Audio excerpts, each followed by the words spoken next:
السلام عليكم.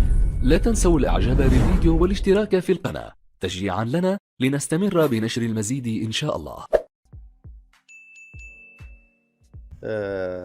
ثلاجة عادية فيها جبيبان، واحد فوق وواحد لتحت. ندير الفريكو لتحت صغير. خليته بحال نخزن فيه الا كان شي حاجة دي زاكسيسوار ولا شي حاجة. واستغليت الفوق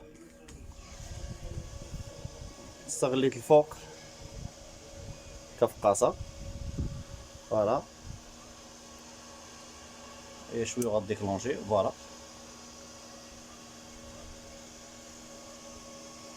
طاسة ديال الماء، دي فونتيلاتور ديال الاورديناتور من اللور، ودرنا فيها واحد البركة ديال البيض كتجربة. ما بغيناش نغامرو بزاف، درنا تقريبا واحد 60 حبة. هي كتجربة أولى.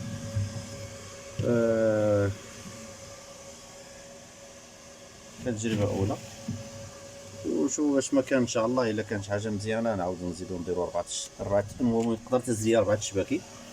انا مؤخرا يلا خديت دي بلاطو ديال 88. نقول حيد 8 قول بقات 80 ديال 3.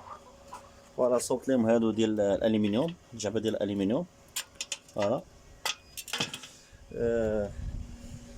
نشوفوا واش غادا تعطينا دابا في هادو تقليب اليدوي، ومن بعد ديك الساعه نشوفوا نتكلاو على الله يسر. السلام عليكم. رجع 2 4 6 8 10. هذه عندها 11 والاخرى عندها 14.